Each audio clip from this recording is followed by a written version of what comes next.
안녕하세요. 정치대학의 임윤선입니다. 12.3 비상계엄 당시 계엄 해지 표결 방해 혐의를 받는 추경호 전 원내대표의 영장 실질심사가 하루 앞으로 다가왔습니다. 내란 특검팀의 수사 기한 역시 보름도 채 남지 않은 상황인 만큼 추 의원의 구속 여부에 따라서 향후 전국 구도에 큰 영향을 미칠 것으로 보이는데요. 정치대학 1교시 설주한 변호사와 내란 특검의 수사 성패가 걸린 추 의원 영장 결과를 비롯해서 장경태 의원의 성추행 논란까지 정치 현안 짚어보겠습니다. 어서 오세요. 네, 안녕하세요. 내란 특검 수사가 마무리 단계에 접어든 가운데 남은 핵심 사건은 추경호 국민의힘 의원의 계엄 해제 방해 혐의입니다. 사실 내란 특검이 현직 국회의원에 대해서 구속영장을 청구한 거는 처음이잖아요. 네. 바로 이제 아마 내일쯤 그 영장 결과가 나오게 될 건데, 어떻게 예상을 하십니까?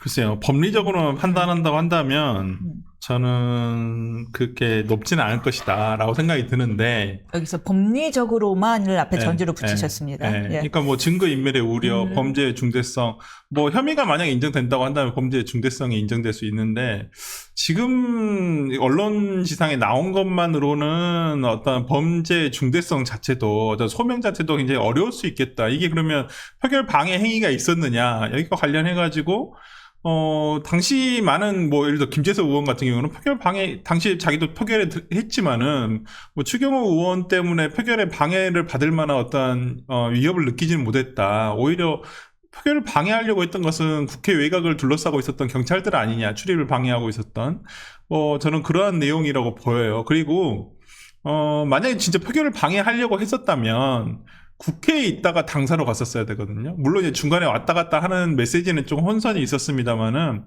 결국에는 최종 목적지는 국회로 왔단 말이에요. 당사에서.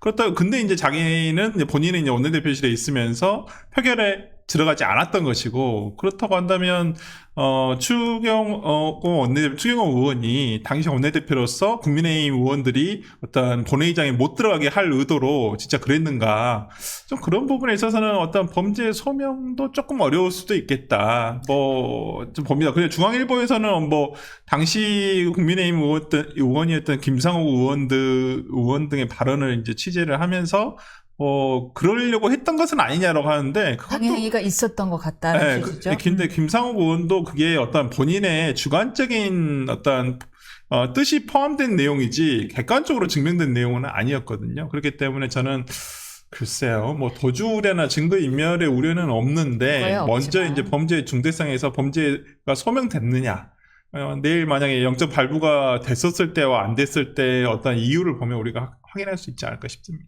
사실 제일 중요한 사실관계는 그거잖아요. 윤석열 대통령으로부터 전화가 왔다.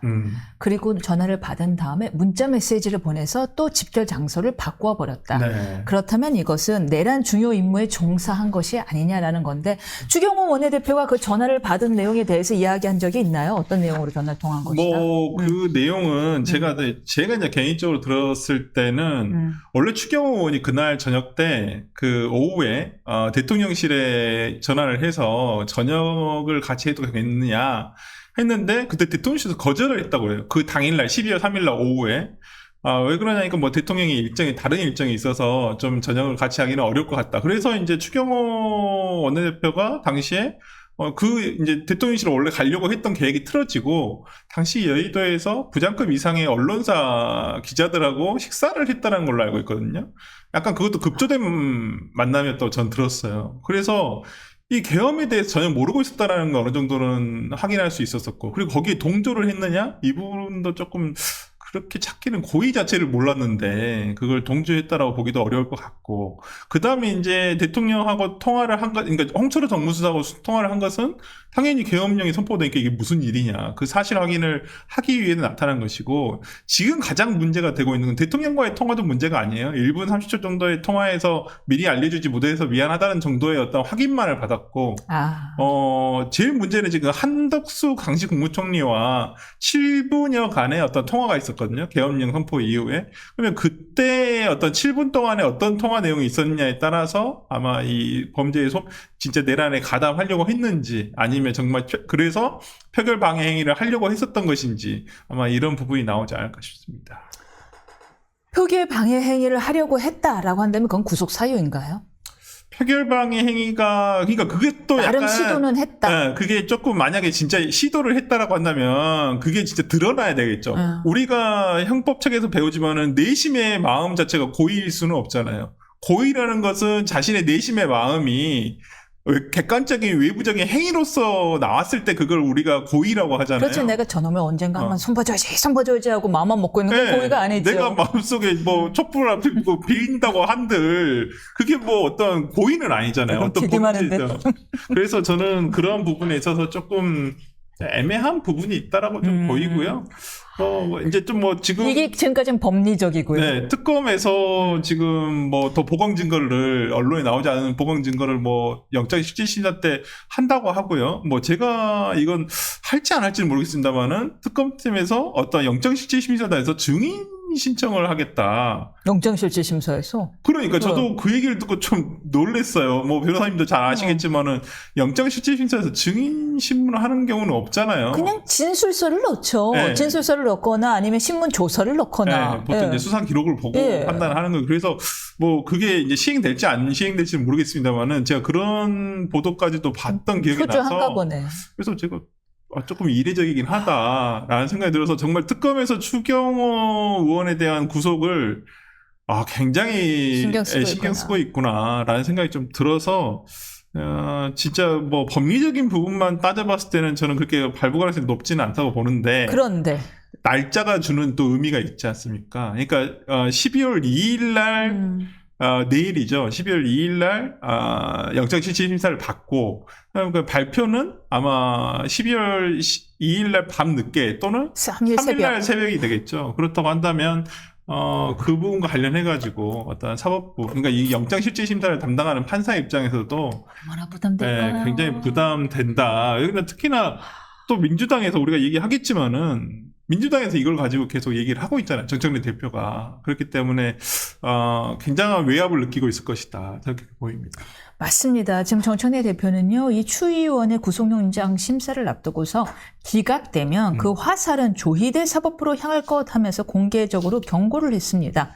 그건 조희대 사법부로 향할 거라는 건 경고입니까? 정의대 사법부에 대한 압박입니까? 이건 압박이죠. 저는 이건 이제까지 해왔던 조희대 사법부에 대한 조리돌림, 정말 조희대 대법원장에 대한 부당한 정치적인 조리돌림이라고 생각을 하는데. 이거는 그냥 적극적으로 관여하라잖아요. 그동안 관여해, 너 왜 관여했어? 하고 물어더니 이번에는 관여해라. 이건 정말 헌법에 어긋나는 거예요. 기본적으로. 어떠한 판사도, 어떠한 재판에 대해서도 어떤 다른 상급자인 어떤 판사인 대법원장이라든지 고위 법관이 어떤 밑에 있는 하급, 하위직에 있는 아니면 본인의 부하 직원이라는 말도 법원에서는 어울리지 않죠. 그쵸. 그냥 각 판사들이 각각의 그냥 재판을 하고 있기 때문에 여기에 영향을 주는 어떠한 얘기도 해서는 안 된다는 게 불문율이고 법으로도 정해져 있는 것이거든요. 근데 지금 정청래 대표의 표현대로 한다면 이 영장실질심사를 조희대 대법원장이 하나요? 아니잖아요. 그냥 그 판사가 하는 거예요. 서울중앙지법의 영장실질심사 담당하는 판사가 그것도 돌아가면서 세 분 중에서 한 분이 그냥 랜덤으로 돌리는 거잖아요. 그러면 거기서 한 분이 하시는 건데 왜 이분의 판단에 있어서 이 어떤 조희대 대법원장의 영향을 미치라 이 말인가요? 미쳐라 이거죠. 아니 왜 그 사법의 독립성, 재판의 독립성을 해야 하는 말을 집권 여당의 대표가 왜 하고 있는 것이죠?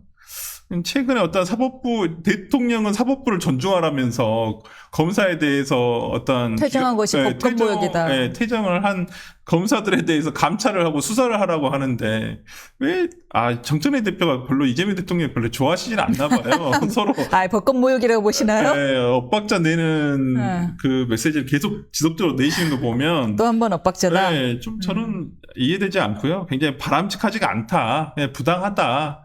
그러니까 입장 바꾸라고 생각해보세요. 만약에 윤석열 정부 시절에 집권 여당 국민의힘 대표가 어떤 민주당 의원에 대한 어떤 체포영장 이걸 두고 뭐 이재명 대표 그때 영장실질 있었으니까 이거 안 하면 사법부가 잘못한 거다. 이렇게 얘기하면 그게 맞나요? 저는 그것도 똑같이 비판했을 거거든요. 맞습니다. 김명수 대법관 이거 안 할 경우에는 그 화살은 직접 갈 것입니다. 네. 라고 할 경우에 뭐라고 했을지. 그러니까요. 자기들한테 유리한 거 해줄 때는 존경하는 사법부고 자기들한테 불리한 내용이 나오면 그때는 사법 개혁을 해야 한다고 얘기를 하고 도대체 뭐에 장단을 맞춰야 될지 모르겠어요.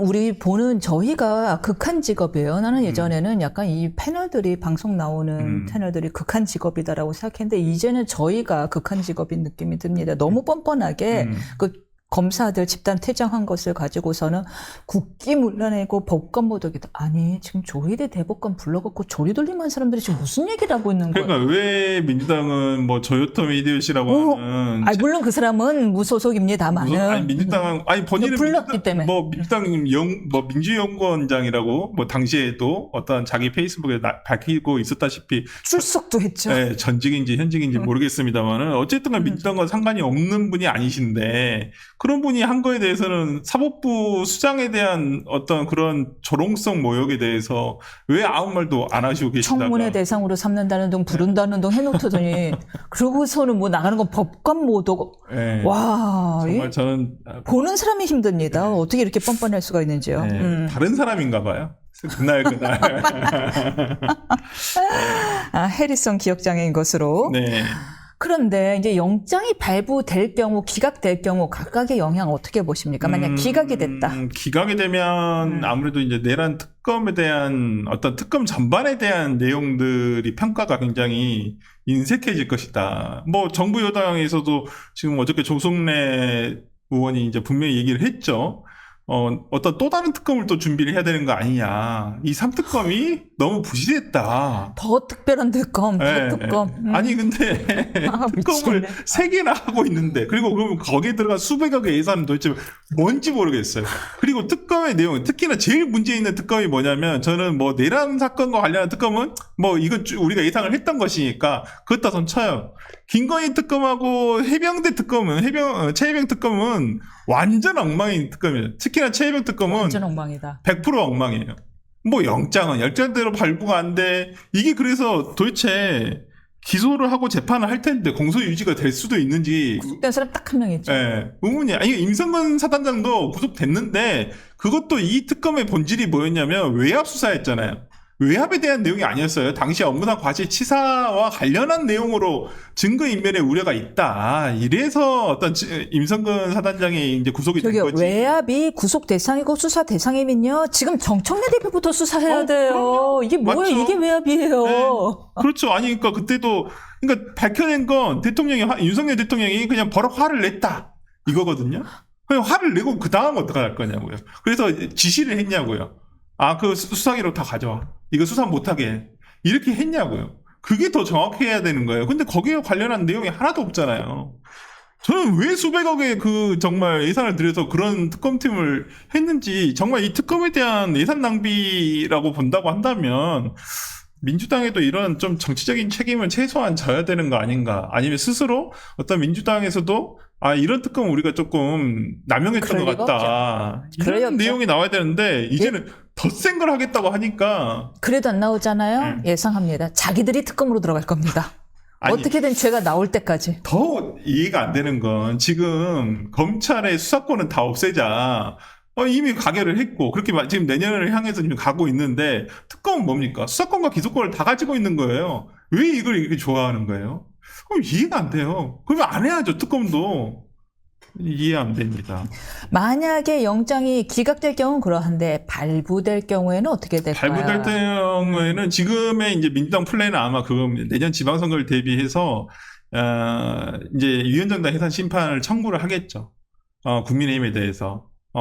당시 원내대표가 이렇게, 원내대표가 어떤 내람에 동조를 했다, 가담을 했다, 그리고 뭐 계엄 해제에 방해를 했다, 이런 프레임으로 해가지고 아마 위원장단 해산 심판을 청구하지 않을까. 굉장히 정부를 압박을 하겠죠. 그렇다 한다면 이재명 정부에서 법무부 장관인 정성호 법무부 장관도 그냥 못 이긴 척 하면서 뭐 이거 신청할 수도 있다라고 생각을 하고. 전에도 적극적으로 검토해보겠다고 했으니까요. 네, 뭐 저는 근데 그게 정당 해산 심판이 되나요? 저는 그게 말이 안 된다고 봐요. 그리고 뭐 이것과 관련해서는 이미 문영배 전 헌법재판소장도 권한대행이었죠.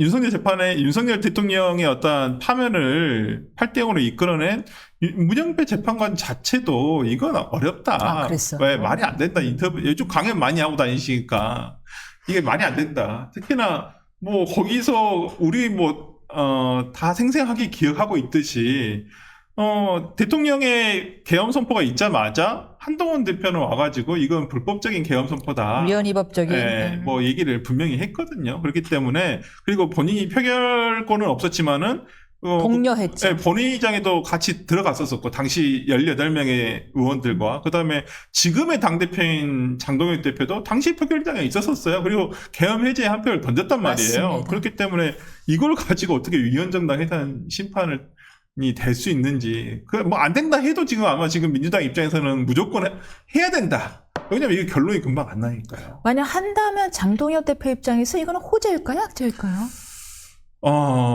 저는 호재라고 봅니다. 예. 어차피 결론이 안 된다는 전제가 있고, 그 다음에 헌법재판소에 촉구할 수 있죠. 심판 자체를. 촉구를 해서 내년 선거 전에만, 만약에 6월 선거 전에 결론이 날 수도 있죠. 보통 빨리 하면 3개월 정도, 3, 4개월이면 충분히 나고, 특히나 이 사건, 만약에 위헌정당 해산 심판이 신청이 된다고 한다면, 헌법재판소에서도 이걸 그냥 지연시킬 수는 없다고 봅니다. 분명히 3, 4개월 안기는 끝내줘야 돼요. 뭐 그렇게 갈 사건도 아니라고 생각하지만은 전 개인적으로는 그렇기 때문에 저는 법리가 엄청 복잡한 게 아니고 사실관계가 복잡한 것도 아니니까. 아니 민주주의 헌법질서에 뭐가 반하냐 이 말이에요. 어떤 반할 만한 사유가 있었어야 되는데 그러기는 쉽지 않다라고 생각을 하고요.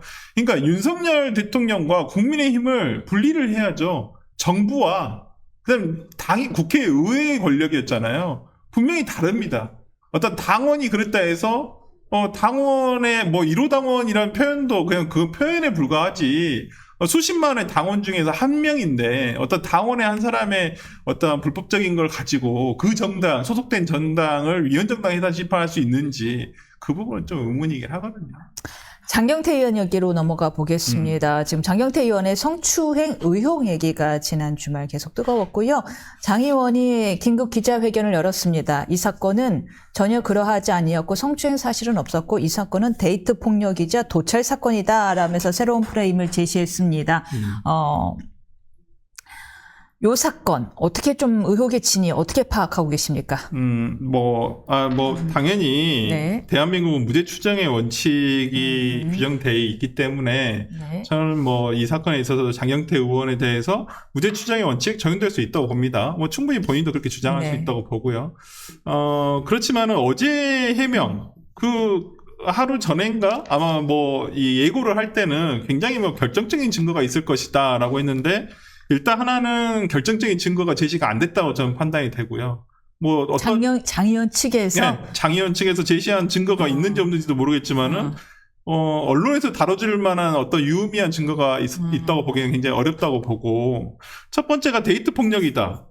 그러니까 본인이 얘기한 데이트 폭력이란 것은 이 사건의 고소인이고 그분의 남자친구가 지금 둘 간의 데이트 폭력을 얘기하는 거잖아요.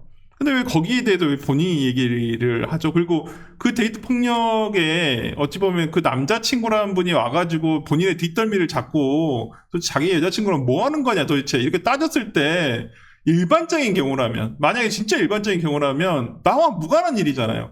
왜 나한테 나 국회의원인데 진짜 본인 말대로 재선 국회의원이 누가 몸에 손이나 되겠습니까만은 거기에 대해서 그러면 강하게 항의를 했었어야죠. 왜 잡냐? 도대체 왜 나한테 그러냐? 본인 여자친구한테 둘이 얘기할 거 있으면 둘이 얘기를 할 일이지. 근데 어떻게 했죠? 근데 가만히 있었잖아요. 가만히 있었어요? 네, 가만히 있었잖아요. 거기에 대해서 무슨 말 했다거나 아니면 정말 영상 증거에 뭐가 있겠죠. 지금 영상 증거는 다 전부 다 제출이 돼 있으니까. 그래서 남의 데이트 폭력, 제3자의 데이트 폭력에 대해서 본인이 이걸 프레임 전환을 하겠다라고 얘기한 것도 이해가 되지 않고요. 본인과는 무관한 거예요. 이건. 아니 그리고 여성분이 데이트 폭력은 없었다. 예, 없다 그랬어요. 심지어. 다만 내가 출근 못한 건 맞아서 못 나간 게 아니라 취해서 못 나간 거다. 그러니까 술을 많이 마셔서 우리가 그 영상에서 보다시피 고개를 가눌 수 없을 정도로 많이 마신 건 사실이거든요. 그렇기 때문에 데이트 폭력이다? 왜 제3자 간의 데이트 폭력에 대해서 이렇게 얘기를 하는가라는 것이고 정말 대응을 잘못하는 게 그러면 네. 데이트 폭력 피해자에 대해서는 성추행을 만약 본인은 없다고 하지만은 지금 영상 증거로 나온 거 그런 의혹이 있는 거니까 그럼 데이트 폭력의 피해자에 대해서는 본인이 그렇게 착 달라붙어서 어딘가를 만졌을 수도 있는 그런 상황이 돼도 상관이 없다는 건가요? 그 자기는 본인은 추행이 없었다라고 주장을 하죠. 아니, 그러니까 본인은 없다고 주장하지만 우리가 영상 증거에 보도된 영상에 보면 왼쪽 어깨부터 팔까지 그다음에 왼쪽 손이 미치고 있는 방향은 일단은 여성의 신체 쪽으로 향하고 있다라는 것은 우리가 눈으로 쉽게 확인할 수 있으니까 그렇다고 한다면 그 데이트 폭력의 피해자에 대해서는 그렇게 옆에 신체적으로 딱 달라붙어서 그렇게 옆에서 이렇게 위로를 해줬던 건가요? 아, 위로를 해줬다? 아니, 근데 왜 그 당시에 음성도 나왔잖아요. 여성이. 아니, 왜 거기에 이렇게 아, 그래요? 예, 그런 음성도 나왔기 때문에 저는 아직까지는 아직 수사가 된 상황도 아니라서 확정적으로 말씀드리기 어렵습니다만은 어찌됐든 간에 그런 이제 오해를 많이 받을 만한 장면이 있었던 것은 사실이다. 근데 이제 어젠가요? 민주당 보좌진협의회에서 자기들끼리 화제가 된 게 여성이 왜 손을 올리고 있었느냐라는 것에 대해서 여성에 대한 비판 여론이 좀 민주당 내에 있는 것 같더라고요. 그러니까 제가 참 안타깝게 생각하는 것 중에 하나가 정청래 대표 참 말 때문에 알게 됐지만은 그들에게 민심이란 것은 딴지 게시판이라고 얘기하잖아요. 정론이죠. 정론지죠. 네, 그쪽에 이제 진보 성향의 어떤 지지자들이 많이 들어가는 어떤 커뮤니티가 이제 그곳들인데 그곳에 가면 진짜 눈에 너무 쉽게 보일 정도 2차, 3차의 가해들이 너무 많고 있거든요. 피해자에 대한 가해들이. 그런 시각을 민주당에서는 기본적으로 하고 있는 거예요. 그런 공유를 하고 있다고 보여요. 그러니까 손 올린 여성이 문제다? 네. 아니, 그럼 손 올리면 여성의 신체 함부로 해도 되는 건가요? 의원이라면, 손을 올리고 있었으면, 여자가 인사불성이라면, 다른 여성을 옆에 앉히든지, 그럼요. 이러시지 말라고 하면서 이렇게 그렇죠. 아니, 그게 맞죠. 이렇게 만약 올리면, 그러면 그 손을 좀 치워서, 조금 취하신 것 같으니까, 조금 자리를 피하거나 본인이, 그게 정상 아닌가요?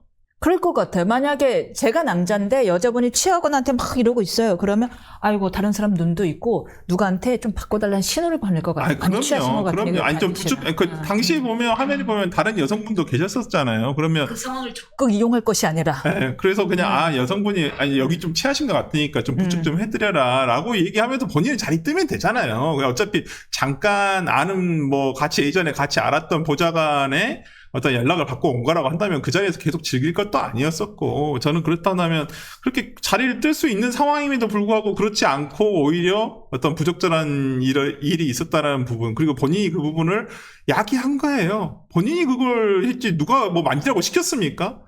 정말 어저께 말대로 윤석열 정부에서 하려고 했겠습니까? 아니, 윤석열 정부에서 하려고 했으면 이게 작년 10월 달이었으니까, 10월 23일이라고 하니까, 그럼 그때 했겠죠. 차라리. 그게 더 쉬웠겠지. 그걸 지금에 와서 왜 터뜨리겠습니까, 고소인이. 그러니까요. 그거는 이제 음모론이 있는데, 저도 들은 얘기가 있어 한 번 더 말씀을 드리자면, 강적들의 박정훈 의원이 나와서 직접 취재한 이야기를 해줬는데, 예. 그 사건에서 이 장경태 의원을 부른 사람이 그때 민주청년위원회에서 같이 활동을 했던 김모 보좌관이었고요. 이준석 실에 있는 서로 친해갖고는 이 자리 오십시오. 그래서 장 의원이 자리를 해준 거고 내방해 준 거고. 근데 사건이 일어난 이후에 그 김모 보좌관이 조금 이 사건은 무마했으면 좋겠다라는 말에 피해 여성이 조용히 넘어갔다가 마침 남자친구도 동작구청 직원이고 아니요. 동대문구청 직원이 그래서 장경태 의원의 지역구죠. 라고 해서 조용히 넘어가 줬다가 최근에 그 무마를 만류했던 그 보좌관이 또 그 피해 여성을 성추행 사건이 발생한 바람에 너도 고소, 다 고소 이렇게 돼버린 사건이지 이게 누구의 음모 때문에 발생한 사건이 아니다. 얼마 전에 이준석 비서관실에서 성비위 사건이 있어서 징계했다. 그게 그 사건인 거죠. 그 분이시구나. 그래서 그러니까 저는 이게 무슨 어떤 조직적인 그러니까 정치적인 걸 개입시킬 필요가 없어요. 그리고 몇 년 전에 일어나는 걸 그러면요 똑같습니다. 지금까지 미투 모든 사건이 다 10년 전, 20년 전에 일어난 사건이었고요. 똑같아요. 그럼 장경태 의원한테도 물어보겠습니다. 이건 데이트 폭력이고 이건 도찰인 불법적인 사건입니다. 그럼 왜 그때 문제 안 삼았어요? 아, 그러니까. 왜 도찰 문제 그때 안 아니, 삼았어? 그러면 본인이 그날 뒷덜미가 잡혔을 때, 그 폭행이잖아요. 그러니까 왜 그때 문제 안 삼았어? 신체에 대한 유형력의 행사예요. 폭행이에요, 명백하게. 그럼 그거 바로 신고했었어야죠. 본인도 당시에 누가 뭘 휴대폰을 찍고 있었다가 다 봤잖아요. 그러면 그 채증 영상도 다 있고 그러니까 나 이거 그냥 못 넘어가겠다. 나 왜 몰래 찍냐? 네. 그러면 지금이라도 그분을 폭행으로 그러면 고소를 하세요. 그래서 도찰이라는 것도 마찬가지예요. 그러니까 진짜. 도찰이 불법입니까? 아니, 도찰은 어떤 의도를 가지고 성적 목적을 어떤 도찰을 가지고 우리가 그걸 보고 도찰이라고 하는 거지. 이게 도찰이 되면요. 제가 아까도 말씀드렸죠. 방송 전에 얘기 드렸지만 차단형 블랙박스도 다 그럼 도찰이 되는 거예요. 한문철 변호사 어떻게 해요? 그러니까 한문철 변호사님 그걸로 프로그램 하고 있어요. 지금 그 프로그램 없어져야 돼요. 도찰 프로그램인데 말이 안 되는 얘기를 하고 계시는 거예요. 그러니까 저는 합리적인 소명을 하면 뭐 그럴 수도 있겠다. 이건 우리가 아직은 결정을 내릴 수 없는 부분이니까 충분히 그럴 수 있다고 보는데 어제 제가 들은 장경태 의원의 어떤 해명이란 것은 앞뒤 관계가 하나도 맞지 않아요. 그리고 곳곳에 빈틈이 너무 많습니다. 저는 이렇게 생각해요. 법리적으로는 준성추행이 안 될 수도 있을지도 모르겠어요. 뭐 그거는 이제 수사 상황을 지켜봐야 되고 말씀대로 무죄 추정의 원칙이니까. 근데 그 자리에 갔고 뭐 그런 것도 있을 수 있어요.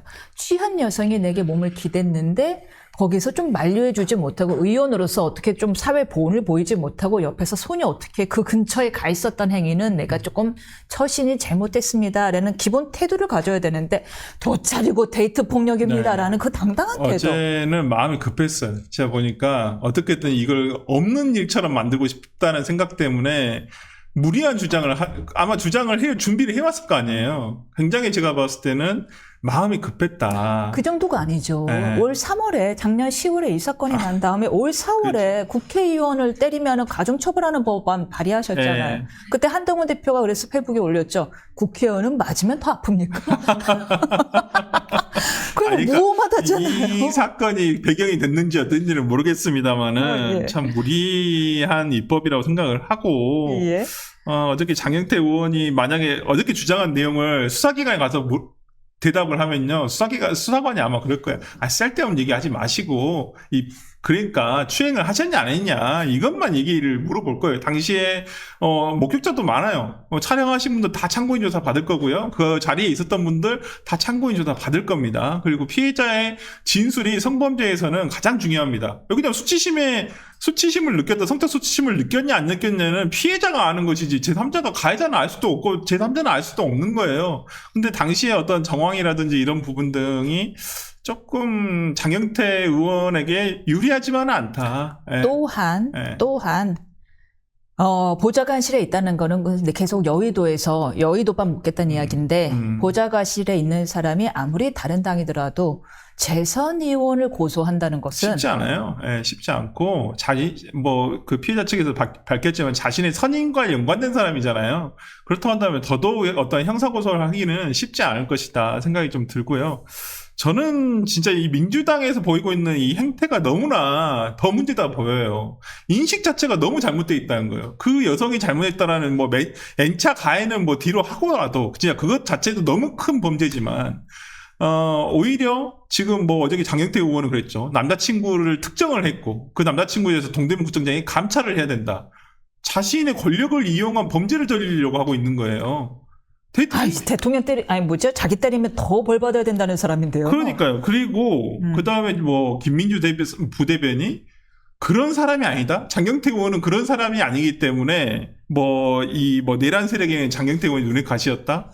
그런 사람인지 아닌지 어떻게 알아요? 본인이 그러면 박원순 시장이라든지 어거돈 씨라든지 기존의 민주당 출신의 아주 정치인 중에서 성범죄 이력이 있는 사람들 다 그런 사람들이었어요? 장경태가 그런 사람인지 안 그런 사람인지 알 수가 없는 거예요. 그걸 가지고 그런 사람이 아닐 것이다. 이러한 인식이 있으니까 여기에 대해서 나이브하게 생각하는 거예요. 장경태 의원도. 내가 버티면 된다? 네, 게시판, 이렇게 웃기면 되겠지. 이렇게 프레임 전환하면 되겠지. 정말 말씀드리고 싶은데 변호사로서 그냥 말씀드리면 많은 범죄인들이 자신의 일을 잊어버리고 싶고 기억을 왜곡하고 조작하고 싶어서 벗어나고 싶은 마음은 이해하겠는데요. 모든 수사와 재판은 어떤 객관적인 증거로서만 이루어지는 것이기 때문에 저는 거기에 대응을 하시면 된다. 그렇게 말씀드리고 싶습니다. R5J 제가 어떻게 해야 될지 모르겠어요. M6J님이 설주한변님 팬님입니다. 화이팅이라고 합니다. 화이팅입니다. 네, 네, 보내드리겠습니다. 감사합니다.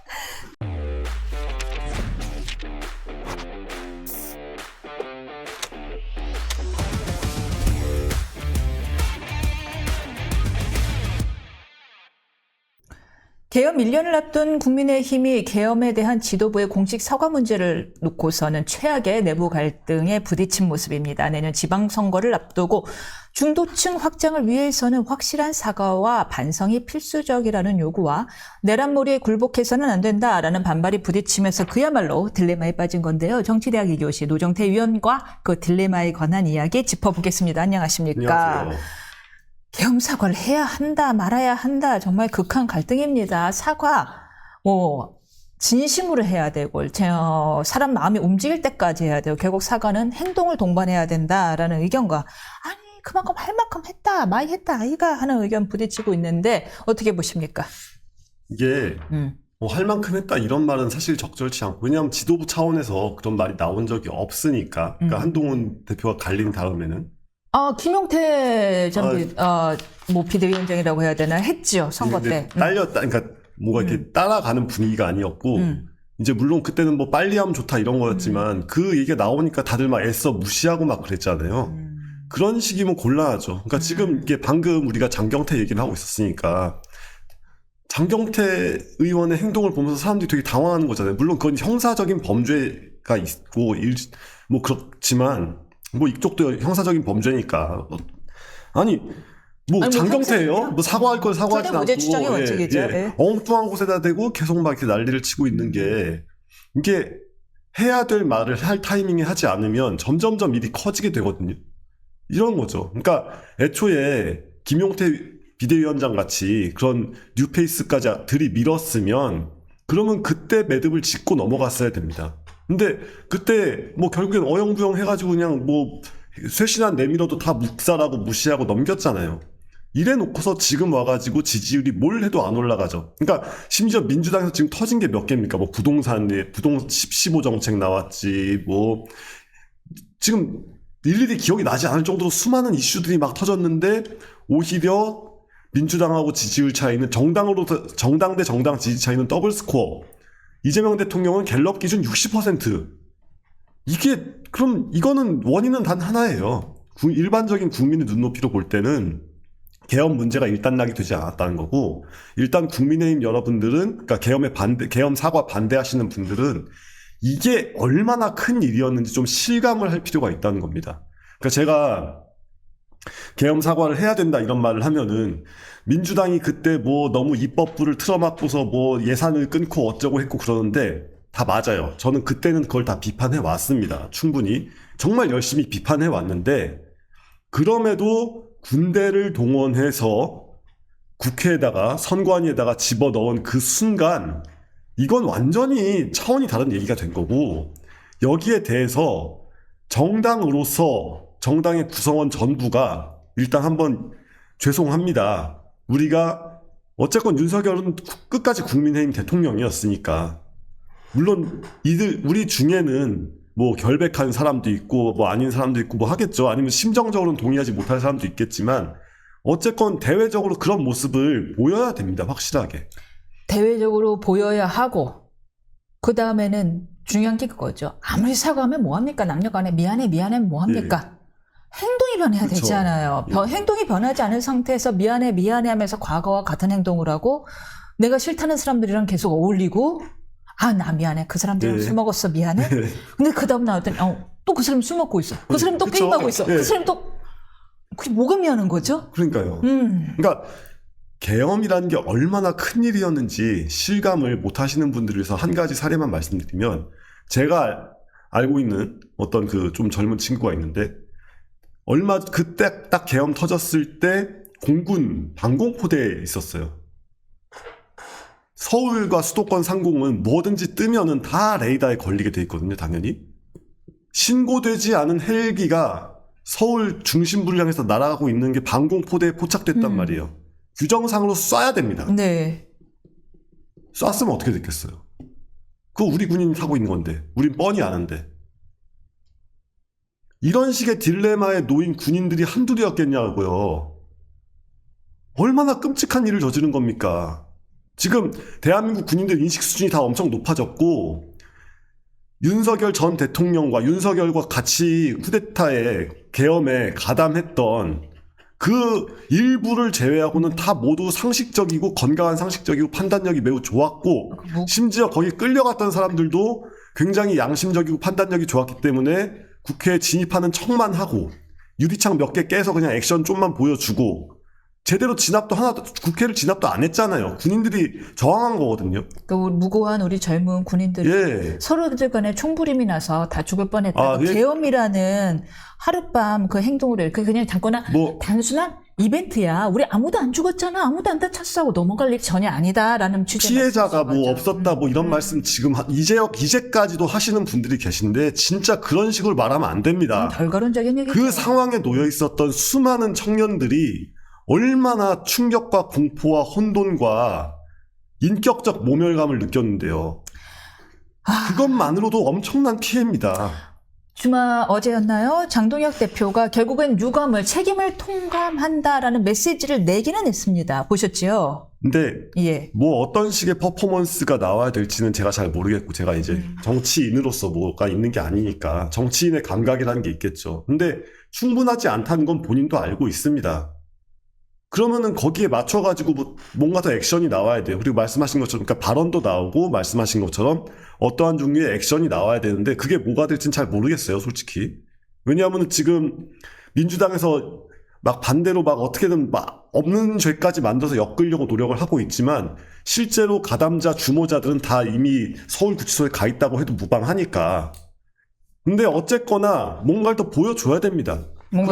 그거야말로 정치의 역할인 거죠. 국민을 설득해야 되잖아요. 근데 그래서 이제 당내 소정파 의원들이 집단 행동을 예고하면서 12월 3일 전까지 공식 사과를 하지 않으면 약 20여 명이라는 게 이제 의미가 있습니다. 왜냐하면 예. 교섭단체를 만들 수 있는 숫자니까요. 20여 명의 의원들이 연판장이나 기자회견을 통해서 개별적으로라도 메시지를 내겠다라는 걸 시사한 상황인 건데 지도부 장동혁 대표가 책임 통감 메시지 그러나 민주당이 뭐뭐 했고 했지만요.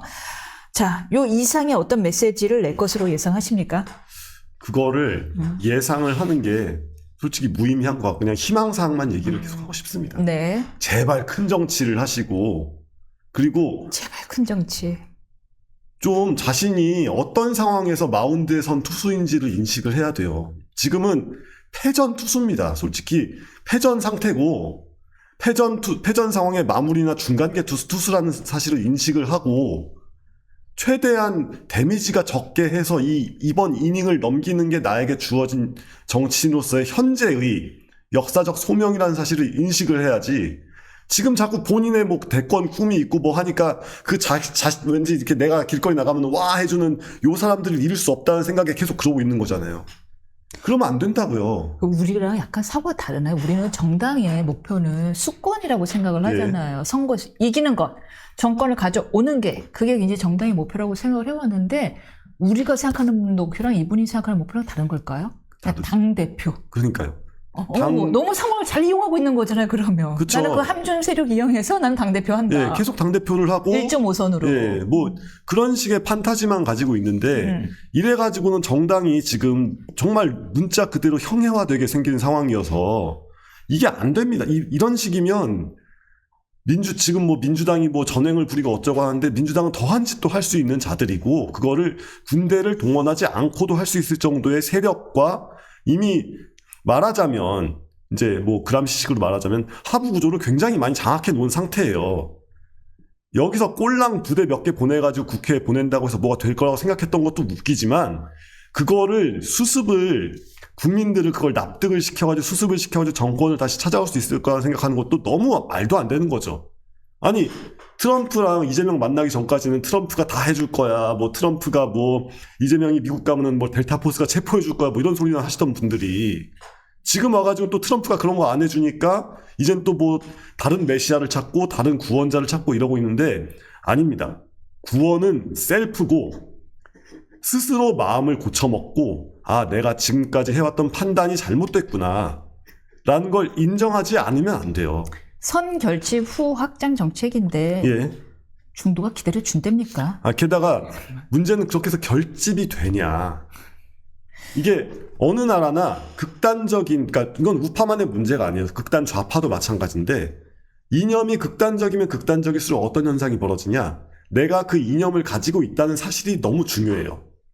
그래서 오히려 왼쪽이나 오른쪽이나 끄트머리로 갈수록 사람들이 서로 나랑 얘랑 다른 거를 엄청 찾고 싶어 해가지고 결집이 더더더더 안 됩니다.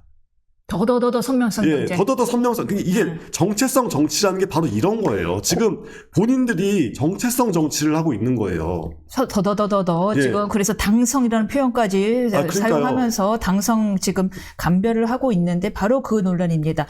국민의힘 당무감사위원회가 결집을 추구해도 모자랄 상황에서 이번에는 그 1년 지난 한동훈 대표의 당원 게시판 논란에 대해서 공식 조사에 착수하겠답니다. 개엄 1년을 앞두고 국민들은 사과를 하냐 마냐에 관심을 두고 있는데 여기는 당원 게시판 그래 다시 한번 조사하냐.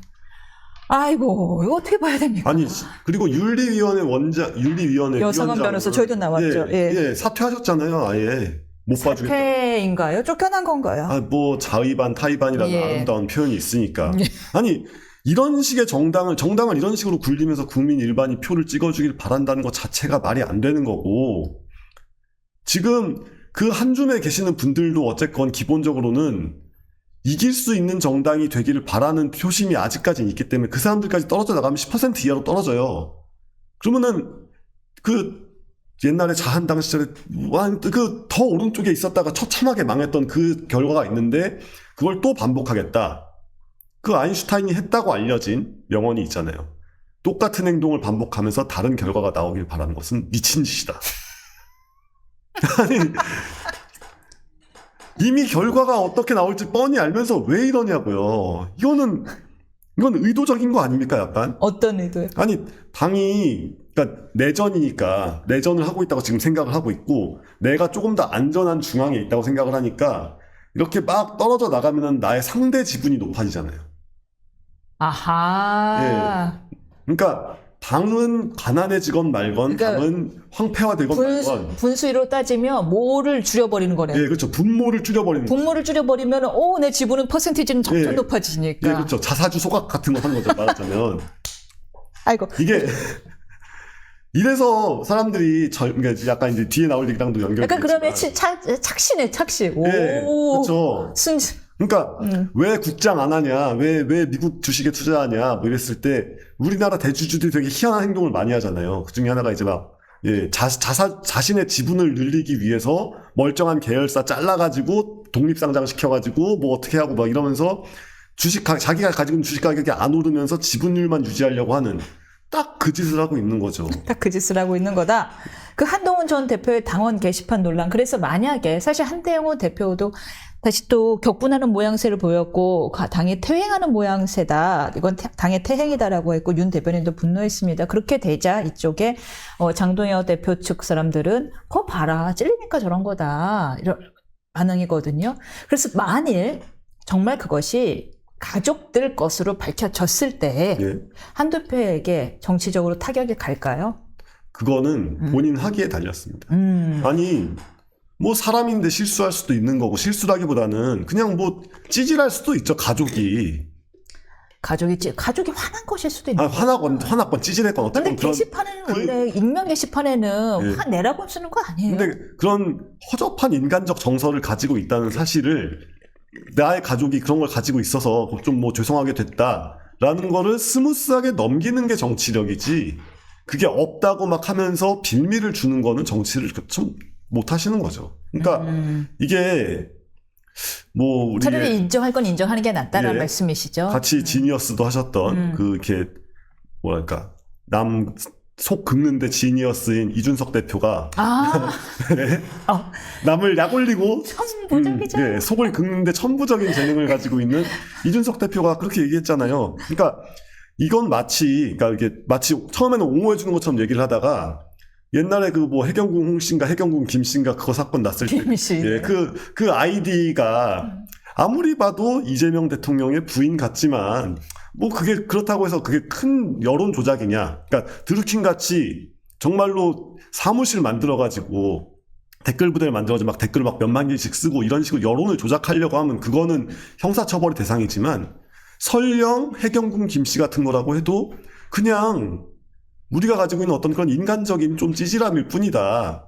뭐 이런 식으로 되게 양쪽 다 욕하는 것 같은데 뭔가 애매한 얘기를 했습니다만 저도 사실 어느 정도 그 말에 동의를 하는 게 가족이 그런 뭐 리플을 썼다? 이거 그냥 죄송합니다 하면 돼요. 근데 가족이 화가 많이 났나 봅니다. 근데 그때 해경궁 임신 좀 사안이 달랐어요. 왜냐면 너무 심각했거든요. 그쵸. 표현들이 뭐 사람을 막 좀 진짜 언어가 형사처벌형이었어요. 예, 그쵸. 네, 너무 많았어요. 모욕죄와 뭐 명예훼손죄 다 들어갈 수 있는 거였는데 그리고 당원 게시판은 당원이 아니면 들어가서 볼 수가 없는데 네. 그거는 트위터 그냥 불특정 다수가 다 볼 수 있게끔 해놔갖고는 좀 사안이 심각했고 제가 그러니까 저 또한 그때 그래서 약간 이재명 대표 쪽에 속을 제대로 긁었던 적이 있었는데 예. 뭐냐면 그 당시는 시장님이었나요? 지사님이셨죠? 지사. 네, 지사님이었을 때 이 지사님이 우리가 아닙니다. 제발 많은 네티즌들이요. 우리가 아니라는 증거를 좀 찾아주시기 바랍니다. 라고 물으신 거예요. 그래서 제가 페이북에 아니 왜 불특정 다수를 상대로 저런 글을 올리시냐. 그냥 한 명한테만 부탁하면 되지 않냐. 해경군 김씨 나와주십시오. 한 명한테만 하면 되는데 왜 저렇게 불특정 다수를 향해서 힘들게 입증하시려 하느냐라고 했더니 어디서 갖다 썼더라고요. 그랬더니 손석길 뉴스에서 JTBC 뉴스에서 갖다 쓰면서 그러고 보니 해경공 임씨라는 분이 안 나타났습니다. 무슨 사정이 있는지 모르겠지만 라고 한 적이 있습니다. 그러니까 그거는 이제 서버가 트위터니까 그거를 볼 수가 없으니까 그런 건데 사실 이거는 서버가 국민의힘 서버잖아요. 네. 그러니까 뭐 사실관계는 파악하려면 얼마든지 다 파악이 되는 거고 그러면 여기서 그리고 이제 비타민의 대상이 한쪽이었어요. 윤 대통령이었어요. 근데 윤 대통령은 이제 실제로 이제 이런저런 실정을 한 것이 밝혀졌잖아요. 예. 그럼 1년 후에 이것이 밝혀진데 그렇게 타격이 갈까와 이렇게 뭐 한동훈 대표가 발끈한 일인가가 둘 다 진짜 의문입니다. 그러니까 지금까지 계속 테마로 사과라는 걸 생각을 하게 되는데 계엄 사과는 확실히 정말 국가적으로 어떤 그 역사적인 사건을 만든 거기 때문에 나쁜 의미에서 역사적인 사건을 만든 거기 때문에 좀 이렇게 그러니까 이게 왜 그 아데나우어가 뭐 그 독일 이제 2차 대전 이후에 참여하는 것 같은 뭔가 그런 액션이 나와줘야 되는 건이에요. 그리고 아니 장경태는 뭐 그냥 죄송합니다 이런다고 끝날 상황이 아니라 네. 지금은 문제를 더욱 키웠죠. 왜 키웠어요? 아니 뭐 그 성추행 건 장경태의 성추행 건 그 어떤 식으로 키웠나요? 아니 그 부분이. 저는 그분이 뭘 주장하고 싶은지를 모르겠는데 분명히 자기가 성추행을 했다고 고발당한 사람이 나는 데이트 폭력의 현장에서 데이트 폭력을 막은 흑기사다 이런 얘기를 하고 있잖아요. 그러니까 어떤 그 여성분의 여성 피해자분의 남자친구가 장경태 이걸 뒷덜미 잡아가지고 이렇게 끌고 나가는 사진까지도 이미 나와 있죠. 근데 그런 게 나와 있는 분이 나는 이 남자친구라는 남자가 이 여자를 향해서 데이트 폭력을 행사하고 있을 때 내가 그걸 막다가 이런 장면이 나왔다라는 놀라운 주장을 하고 계신데 그러면은 그런 미담을 왜 지금 와서 얘기하는가? 그런 미담을 왜 하필이면 본인이 성추행을 저질렀다는 고발을 당했을 때 얘기를 하느냐? 그리고 데이트 폭력을 막았다고 보기엔 너무 일방적으로 끌려다니고 있지 않았나? 뭐 이런저런 의문을 남겨서 이분의 주장의 핵심 취지가 뭔가? 오히려 경찰이 왔는데 사라지셨대요. 예, 그러니까요. 그럼 데이트 폭력이 있었다고 적극적으로 고발을 하든지. 예, 그렇죠. 사라진 것도 사라진 거고 그 다음에 나중에 시민이 국회의원을 폭행하면 가중처벌하는 법안을 발의했잖아요. 이게 설마 자기가 그런 일을 겪었다고 해서 그게 왜냐면 4개월 후에 발의한 건데 4개월 동안 속으로 부글부글 했겠습니까? 계속 못 참고.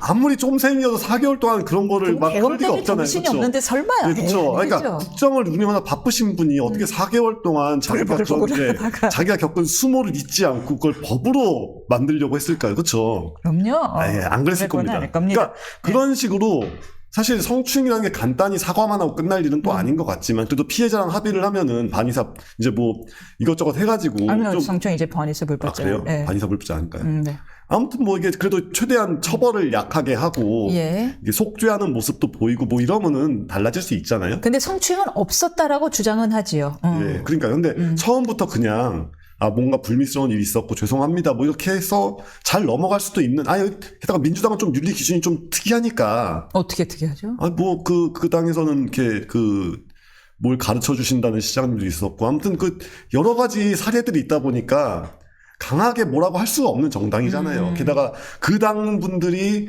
성추행 성비위를 저지르면 이상하게도 여성단체들도 가만히 있고 하니까 그리고 반드시 2차 가해가 필요해요. 예, 동반돼요. 그러니까 정반대로 오히려 사과는커녕 반드시 피해자를 응징하는 정당이 되어 있는데 어쨌건 사과를 했어야죠. 사과를 하고 지나갔어야 될 일이고. 뭘 사과해야 했나요? 근데 만약에 성추행은 없었다는데? 그거를 애초에 장면도 다 있고 증거도 다 있는데 없다고 잡아떼는 것부터가 이제 진실과의 투쟁을 하겠다는 건데 뭐 잘 해보시길 바라는 마음이지만 어디 되나 잘 해보시길 바라는 마음이지만 이런 식의 형사 범죄도 아닌 걸 가지고 그걸 그냥 적당하게 정치인이 안면으로 뭉개고 넘어가는 것이야말로 정치의 핵심 스킬 중에 하나인데 전 제가 제가 국회의원이고 진짜 억울하잖아요. 그러면 그때 폭력으로 고소했든지 폭력으로 고소하는 것이 이런 소란을 가지고 폭력으로 고소하는 건 나도 술자리에 있었다는 거 밝혀지고 국감기간에 좀 시끄러울 것 같다. 그러면 정말 넘어가든지지. 그 다음에 그런 특별법을 발의한다는 건 정말 권력을 이용한 뭐라고 해야 되나요?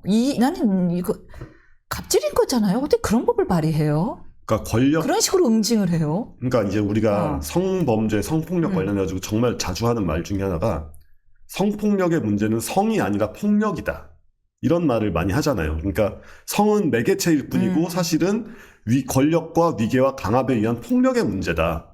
그런 사람이 청년입니까? 도대체 어떻게 청년이 자기 권력을 이용해서 우리 국회의원 때리면. 맞다. 저보다 젊죠, 심지어. 심지어 82년생인가? 그래요? 그럼 저보다 한 살 많네. 아무튼 그 중요한 게 아니라 그런 식의 사고방식이 국민을 향해서 국회의원이 자기가 그러니까 뭐 시민이 국회의원을 때려도 된다는 얘기가 아니라 폭력의 문제라는 걸 알고 있으니까 나에 대해서만큼은 폭력을 원천 차단하겠다라는 발상으로 법안을 꺼내 들 수 있다는 것 자체가 폭력인 거죠. 법을 이용한 폭력입니다. 정말 선출직 공무원 만만했습니다. 예, 진짜 그러니까 선출직 공무원은 뭘 해도 다 돼요. 법 깡패죠. 이게 법 깡패예요. 내가 너를 때리면 무죄라는 법도 만들지도 몰라. 이분 이러다가 나중에는 국회의원이 사람 때려도 무죄법 같은 거 만들어가지고 그래가지고 너 나와 이런 다음에 때리려고 할지도 몰라요.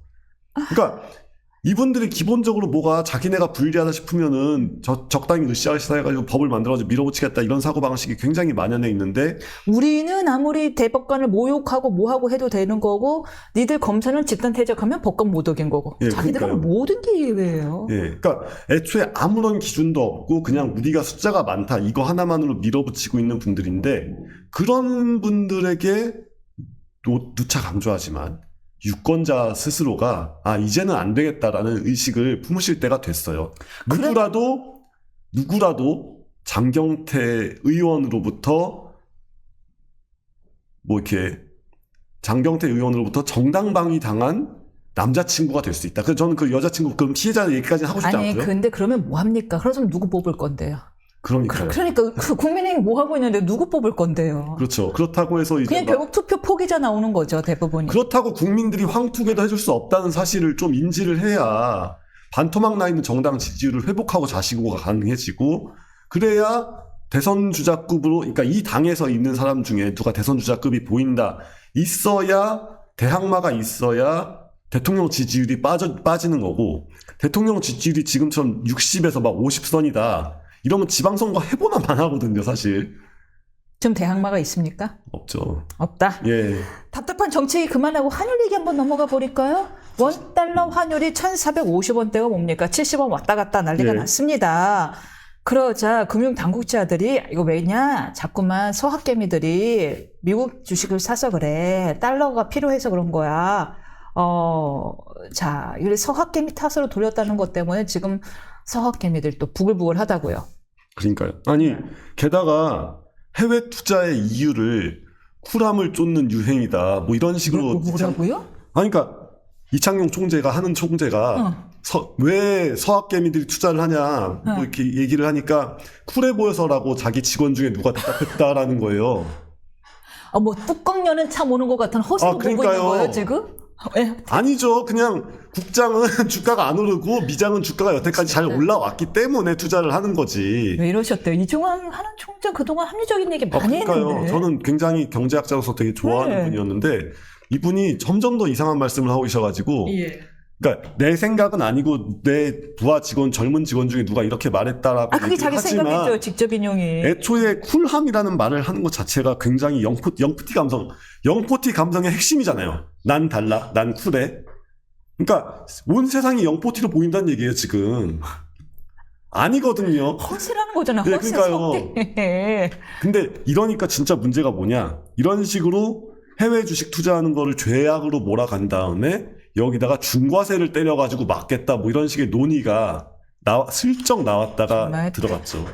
별의별 게 다 퇴보가 됩니다. 근데 우리가 민주당 정권을 이제 겪어봐서 알지만 네. 이분들은 이렇게 톡톡 건드리다가 진짜 합니다. 합니다. 이재명은 합니다. 그래서 예. 이거 진짜 좀 큰 문제인 게 예. 일단은 국민연금이 개인들보다 해외 주식 투자 많이 해가지고 수익률 좋은 것도 이번에 예. 뭐 역대급이다, 뭐 예. 몇 조다, 뭐 몇백 조다 이야기 나왔잖아요. 그러니까요. 다 알려진 사실. 사실인데 네. 그러면은 국민은 직접 해외 주식 투자 못하고 아하. 국민연금만 할 수 있다. 너희들은 국장을 올려라. 이게 뭐 자본주의 맞나요? 이거 주식시장이긴 하지만 자본주의가 아니죠. 진짜? 내가 원하는 곳에 투자를 할 수 있어야 되고 예, 내가 원하는 방식으로 내 자산을 불릴 수 있어야 그래야 정부가 기업하기 좋은 나라, 경제 활동하기 좋은 나라를 만들어야 되는 인센티브가 그렇게 생기는 거지. 야, 지금 환율이 너무 엉망인데 너네들은 해외에 투자하지 마. 이런 식으로 나오기 시작하면 베네수엘라 되는 거죠. 그러니까 베네수엘라가 차베스 정권 들어선 다음에 주가가 몇 퍼센트 올랐더라? 한 10배 정도 올랐습니다. 근데 주가가 그렇게 오른 동안에 베네수엘라 돈은 가치가 막 10,000분의 1로 떨어졌거든요. 이렇게 되는 거예요. 지금 환율이라는 게 달러에 대비한 아니면 다른 나라 돈에 대비한 우리나라 돈의 가치잖아요. 우리나라 주가가 뭐 4,000이 넘어서 4,100이 됐고 어쩌고 하지만 한국 돈의 가치가 그만큼 떨어져 있으면 이게 별로 의미가 없어요. 큰 의미가 없습니다. 팔고 나면 그쵸? 그리고 더 큰 문제는 이제 겨울이잖아요. 이제 오늘 좀 추워졌고 내일 왕창 추워진다는데. 근데 겨울이면 당연히 연료를 때워야 되고 그럼 뭐 이제 원유, 석탄, 천연가스 등등 뭐 우리가 모든 걸 다 수입해 오잖아요. 그 원자재의 가격이 우리가 결국 그러니까 원화를 바꿔서 달러로 사와야 되니까. 그리고 달러를 직접 벌어오는 기업들은 이제 원화로 환전도 안 해요. 그냥 달러로 들고 있습니다. 그러면은 그 원자재를 수입해 와야 되는 예를 들면 한전, 포스코 이런 기업들은 지금 죽어나는 거예요. 근데 그런 기업만 죽어나는 게 아니라 그 가격의 인상분이 우리 소비자한테 전가되죠. 우리 소비자한테 전가되면은 난방비가 오르고 전기료가 오르고. 안 그래도 그래서 얼마 전에 어제였나요? 미국이 우크라이나랑 휴전 협상 관련해서 만난 데서 좀 기대를 했거든요. 그럼 조금 낮아지지 않을까? 지금 기름값도 너무 비싸거든요. 근데 뭐 쉽지 않다고. 예. 이거 언제까지 우리며 기업이며 이 비싼 값 어떻게 감당합니까? 그러니까요. 이 비싼 환율에. 그래서 그렇다고 뭐 이렇게 환율을 낮추기 위해서 막 뭐든지 해라 뭐 이렇게까지는 아니지만 좀 신경을 쓰는 모습을 보여야 그랬으면 되고. 좋겠는데 정작 우리 1,400만 원만 해도 난리가 난다던 이재명 당시 시장이었나요? 지사님은 왜 1,470원까지 치솟는데도 아무 메시지가 없네요? 예전에 윤석열 대통령이 계엄해가지고 환율이 1,400 얼마까지 올랐다고 난리를 치다가 지금도 1,400 얼마까지 올라 있잖아요. 70원까지도 올랐어요. 그러면 이재명 대통령도 계엄을 하고 있나? 우리가 모르는데? 이런 생각을 해볼 수 있죠. 아니 환율이 그러니까 계엄을 했더니 환율이 높아진다며요. 근데 지금 환율 높잖아요. 그러면은 계엄을 하고 있었네? 뭐 이런 생각을. 서학개미가 주식해서. 그러니까 서학개미가 주식 내란을 저지르고 있다. 어딜 감히 국장을 투자 안 하고 미장에 투자하는 니네들이 주식 내란범이다. 뭐 이렇게 생각해 볼 수도 있을 것 같네요. 마지막 질문이 될 것 같습니다. 좀 홍콩에서 너무너무 큰 화재가 발생했어요. 예. 세상에 지금 밝혀진 것만 146명이 목숨을 잃은 거였지만 그 내부에서 지금 실종자가 200명 단위이기 때문에 그분들이 근데 화재 원인으로 꼽는 게 전 처음 들었어요. 보수 공사를 위해서 대나무 비계를 설치했다. 이런 건축 방식도 있네요. 그러니까 전 세계에 홍콩밖에 안 남아 있다고 합니다. 왜냐하면 옛날에 중국이 그 박지원의 열하일기 같은 거 보면은 옛날에 조선에는 건물이 높아봤자 2층인데 중국은 그때도 좀 층수를 많이 올릴 수 있었거든요. 그런 걸 가능했던 게 일단 벽돌로 집을 짓고 비계가 뭔지는 아시잖아요. 그러니까 건물이 있으면 왜 우리 그 건물에 공사할 때 바깥쪽에 이렇게 임시로 이렇게 막 무슨 철골 같은 거 올려가지고 이렇게 발판 같은 거 만들어서 아주 거기다가 이렇게 해가지고 이제 건물 지을 때 바깥에서 작업할 수 있게 해주는 거. 그게 비계입니다. 근데 비계를 중국에서는 대나무가 흔하고 또 이제 어쨌건 사람이 많고 하다 보니까 기술이 발전한 게 있어가지고 손기술이 발전해가지고 놀랍게도 그런 대나무로 엮어가지고 만든 비계가 철처럼 10층, 20층 단위까지 올라가서 작업을 할 수가 있게 만드는 거예요. 어떻게 보면은 친환경 비계였겠네요. 예. 그래서 사실 그게 친환경이다. 라는 식으로 주장을 하신 분도 있습니다. 예를 들면은 유현준 교수 같은 분이, 이거 비계를 이렇게 쓰는 게 맞는 것 같다라고 얘기를 했는데. 정작 불에는 취약. 근데 문제는 대나무가 불에 취약하지가 않아요. 그래요? 나무는 막 건조시켜야 잘 타지. 살짝 젖어 있을 때 젖은 장작에 불 붙여보신 적 있습니까? 뭐 신문으로만 책으로만 봤어요. 그렇게 힘들다고 계속 연기만 나고. 그렇죠. 불이 안 붙습니다. 그러니까 원래 불이 잘 붙는 거를 장작으로 쓸 때도 젖어 있으면 안 붙는데 대나무는 원래 불에 잘 안 붙어요. 그리고 습기가 있기 때문에 더더욱 불에 잘 안 붙습니다. 그러니까 건조해지면 부러지거든요. 적당히 촉촉하거든요. 그러니까 이게 홍콩에서 대나무 비계를 만드는 일을 하시는 분들이 한 3,000명 정도 된다고 알고 있는데 그 사람들은 주장하기를 이건 비계 때문이 아니라 비계를 해놓고 거기에다가 막 스티로폼 자재 뭐 이런 거를 이렇게 막 쌓아놓고 했던 거기에 불이 붙은 거다. 정작 화재가 난 후에도 대나무 비계는 살아있다. 멀쩡한데 이렇게 주장을 하고 있죠. 예. 근데 여기서 생각해 봐야 될 게 이게 왜 홍콩에만 있느냐. 중국은 메인랜드 중국은 이런 걸 싫어하기 때문에 그러니까 중국이 공산주의 국가라고 하지만 이런 어떤 그런 특수한 능력을 가진 사람들이 뭉쳐있는 걸 싫어해요. 네. 그래서 없애버렸습니다.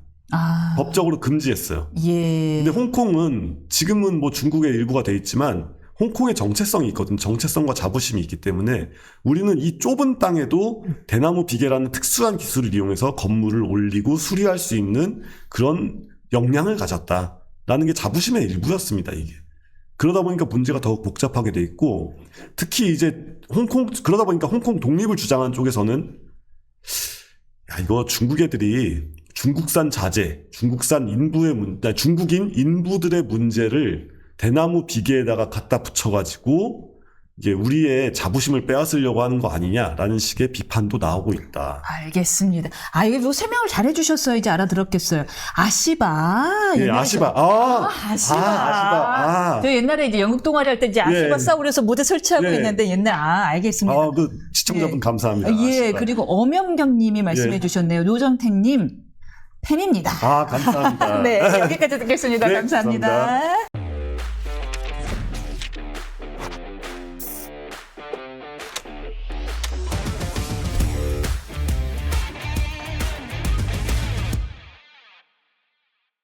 정청래 대표의 공약이었던 전당원 1인 1표를 위한 당원 당규 개정이 이번 주에 결론이 납니다. 친명계를 비롯한 당내 우려와 당원들의 거센 반발을 뚫고 과연 관철할 수 있을지 관심이 모아집니다. 정치대학 3교시 배종찬 소장님과 정치 현안 이야기해보겠습니다. 어서 오세요. 안녕하십니까. 뭘 갖고 오셨습니다. 아무래도 저는 이제 데이터 하면 또 배추도사 배대 아니겠습니까? 배추도사는 데이터. 그래서 또 좀 폼나게 해보려고. 네.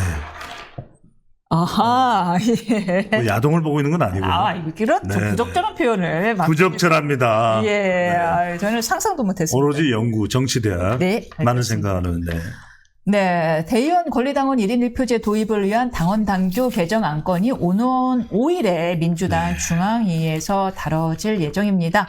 오늘 오후에는 정 대표가 보완 방안에 대한 공개 토론회도 개최하는데 이 같은 행보를 봐서는 정 대표가 처리하겠다라는 그 의지가 확고해 보입니다. 그렇죠? 그럼요. 예. 이게 왜 그러냐면 여러분들이 그렇게 생각하시면 될 거예요. 이거는 운명의 날입니다.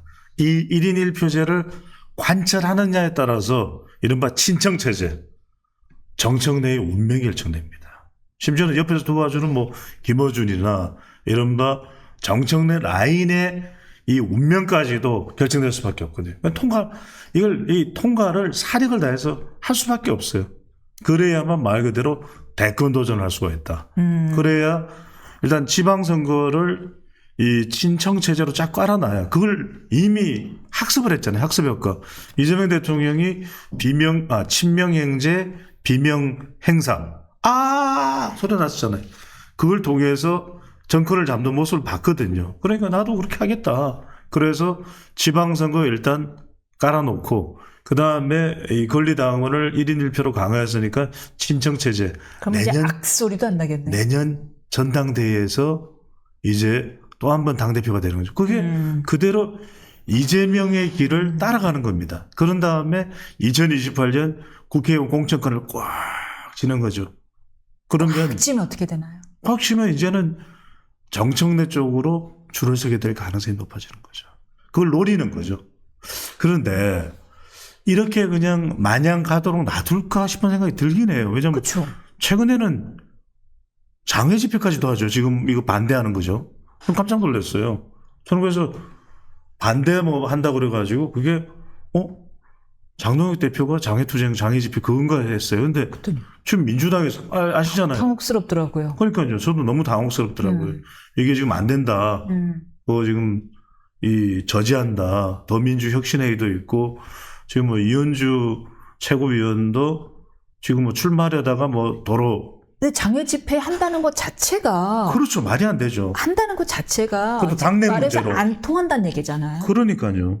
안 통한다. 좀 깜짝 놀랐어요. 저항해봤자 소용이 없다는 얘기네요, 이미. 왜냐하면 너무 확고한 거죠. 정청래 대표는 또는 정청래를 돕고 있는 사람들은 이번에 못하면 못할 것이라고 보는 거죠. 왜? 생각해보세요. 그러면은 누가 옵니까? 전당대회에 김민석이 오겠죠. 그러면 판이 정청래 판으로 구조를 바꿔놓지 못했는데 김민석이 온다. 그럼 어떻게 되겠어요? 그러면 이 자리를 뺏길 가능성도 있는 거예요. 근데 정치는 사실 명분 싸움이라는 이야기 많이들 하잖아요. 저야 잘 모르지만. 이미 명분에서 1대1은 이미 국민의힘도 하고 있는 거고 이재명 대표도 옛날 당 대표 시절에 이야기하셨던 거라서 명분에서는 이미 친명 쪽에 살리기가 없을 것 같기는 합니다. 그렇죠. 이제 그걸 노리고서 그것도 또 지금 비상계엄 1년이 되는 시점에 나만큼 이렇게 계속해서 내란 종식에 앞장서는 사람이 누가 있느냐. 정청래가 아니면 누가 하겠느냐. 거기다가 또 이제 온라인 세력과 결합이 되어 있는 것이고 이른바 그게 되어 있기 때문에 정론지, 그렇죠. 딴지일보. 그렇죠. 예. 이게 이제 총결집이 되어 있고 게다가 이제 문재인 전 대통령의 이 지원 사격까지도 받을 채비를 하고 있잖아요. 채비를 하고 있어요. 지금 유튜브 시작했나요? 이미 시작했죠. 탁현민하고. 조회수 잘 나와요? 안 나오는 것 같아요. 그러니까 이제 우리가 잘 나와야죠. 우리가 왜 남의 조회수 걱정을? 그러니까요. 저는 우리 조회수가 궁금했어요. 중요해요. 정치대학이 100만이 넘어가야 돼요. 지금 여러분들한테 말씀드리고 싶은 게 올해 가기 전에 우리가 20만 돌파를 해야 지금 얼마 왔죠? 얼마 왔습니까? 저희가 이제 16만 넘었어요. 그러니까요. 여러분들이 4만만 배추도사 생각해서 그러면 배추도사가 20만 되는 날은 제가 노래도 부를게요. 저도 KBS 전국 노래자랑 출신 아닙니까? 저기 죄송한데 20만이 좀 늦게 될 것 같습니다. 좀 도와주세요. 좀 도와주세요. 예. 출연자를 이렇게 까나요? 그래서 제가 우리 친하니까. 그래도 제가 친하니까 알겠습니다. 알겠습니다. 지방선거 이야기 나왔는데 지방선거에 출마하는 민주당 최고위원들이 다음 주 사퇴를 하는 생각보다 원래 최고위원들이 꽤 많이 내려놓을 것 같아서 지도부가 와야 되는 거 아니냐 하는 얘기까지 나왔거든요. 왜냐하면 5명이 찍어놓으면 없잖아요. 근데 현재로서는 지금 좀 전에 말씀 주셨지만 이현주 최고위원도 안 하겠다라고 번복함으로써 지도부 해산까지는 면할 걸로 보이죠. 그렇죠. 이게 이제 이른바 정말 말 그대로 일촉즉발이라고 이야기를 하잖아요. 일촉즉발. 그런 상황이에요. 왜냐하면 지금 이제 명청 간의 갈등은 노골화됐어요. 이미 장외에서 당원들이 친정체제 곤란하다 지금 반기를 든 거잖아요. 그런데 이걸 더 노골화시킬 수 있냐? 그러면 비상계엄 1년의 내란 종식 계획은 숲으로 돌아가는 거죠. 더군다나 지금 내일은 또 추경호 원내대표 건까지 있는데 이거는 뭐냐면 이건 일단 국민의힘에서도 겪어봤지만 지금 9명이 5명이 빠져나가면 사실 비대위예요. 네. 그러면은 정청래의 꿈이 무너지는 거죠. Dream come. 그러니까 지금 이렇게 철로를 거의 다 깔았다고 생각을 하는데 갑자기 철로가 없어지면 지금 이건 뭐냐면 근데 중요한 것은 비대위로 갈 가능성은 높지는 않아요. 그래서 그거는 왜냐하면 정청래로서도 절대 비대위는 안 가는 상황을 만들 테고 네. 그러면 본인이 임명한 서삼석이나 황명선이 있잖아요. 그 사람들을 조절해서라도 안 나오고 아니면 신속하게 또 최고위원들을 뽑아버리겠죠. 보고를 통해서 이미 이제 권리당원의 권한과 이 최고위원도 권리당원이 뽑아요. 이러면 뭐 권리당원도 더 좋아하겠죠. 우리 손에 권리당원이 달렸네. 이렇게 되는 건데 저는 여기서 어떤 점을 짚느냐 하면 물론 비대위로는 안 가요. 하지만 아찔한 거죠. 왜? 언제라도 지금 왜냐하면 친명 쪽에서는 반격의 칼날을 세우지는 않았어요. 그렇잖아요. 대통령이 정청래 너무하네. 나 그냥 관두지 않을 거야 라는 모양새로 나오진 않거든요. 김민석도 강훈식도. 그런데 이 비대위 이야기가 나오는 배경은 뭐겠어요? 언제라도 우리가 정말 반격해야 되겠다 싶으면 비대위로 만들 수도 있어. 그건 이번 전당대회도 마찬가지지만 이 지금의 지도부도 마찬가지지만 다음 전당대회도 그럴 수 있어. 그러면 정청래 반응은 어떻게 돼요? 더 내 친위 조직으로 만들어야 되는 거죠. 아예 친명의 영향을 못 받게. 정청래 대표는 그렇게 갈 수밖에 없어요. 그럼 약간 이현주 최고의 선택이 의외네요. 왜냐면 1대1 투표제로 가게 됐을 때 제일 크게 공개적으로 딱 했는데 오히려 와해를 또 막았어요. 지금 이현주 의원은 잘 모르시는구나. 네. 이현주 의원은 또 관망하는 거죠. 또 간만. 어느 쪽이 더 정치적으로 어드밴티지 이익을 가져올 수 있을까? 그러니까 지금 치고 나가는 게 치고 나갔는데 친명 쪽에서도 이현주 의원을 그렇게 충성바로 생각 안 해준다. 그럼 왜 나갔어? 우리가 나가라고 한 건 아닌데. 그게 나갈 것까지야. 그러면 또 정청래는 어떻게 생각해? 반발했어? 나간다 해서 챙겨줄 것 같지도 않고. 그렇죠. 그러면은 본인이 생각할 때 오히려 지금 그냥 위치를 유지하면서 나중에 어느 쪽으로 아예 판이 기울어지면 그제서야 결정을 해도 되거든요. 그렇잖아요. 예. 지금 아직 무르익지 않았는데 섣불리 나갔다가는 얻는 것도 없이 황량한 시베리아 벌판으로 갈 수 있기 때문에 지금 이현주 의원은 관망하는 거예요. 자, 어디 쪽으로 더 기울어질 때 난 그쪽을 선택할 거야. 이런 포석을 깔아놓고 있는 거 아닌가. 라는 생각이 날카로운 분석 같은데 네. 워낙에 면면을 많이 하시잖아요. 몇십 년 동안 계셨잖아요. 그럼요. 다 잘하시잖아요. 그럼요.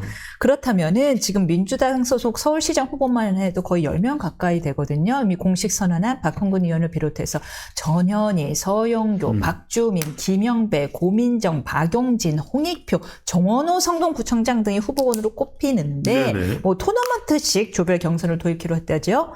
이 10명의 면면 평가 가능하십니까? 근데 지금 다 서울시장 선거를 지금 또 경기지사 선거도 나오는 거잖아요. 그죠? 네. 근데 저는 지금 이렇게 이야기를 할 수밖에 없을 것 같아요. 지금 민주당의 서울시장 후보 중에는 오세훈만한 사람이 없고 오세훈에 필적할 만한 사람이 당장은 없고 그래서 지금 김민석 총리까지 서울시장 선거에 나갈 가능성이 높지 않음에도 불구하고 총력전을 펼치는 거예요. 좀 의외였어요. 죽자 살자 오세훈 죽이기에 오세훈 때리게 나섰던 거예요. 잠깐만요. 죄송해요. 네. 말씀 중에 죄송한데 김미성 총리는 서울시장이 안 나갈 건데 참정이라는 거예요? 그렇죠. 안 나갈 건데 그렇게 막 종묘 기가 막힌다 뭐 이런 말씀을 하셨다고요? 한준호 의원이 뭐라 그랬냐. 한준호 의원은 김민석 총리는 전당대회에 나와야 될 것이라는 얘기를 했어요. 근데 그러면요. 정말 당 도와주려고 그렇게 막 기가 막히고 아니죠. 뭐 한강버스 문제 있고 이런 아니죠. 거예요? 아니죠.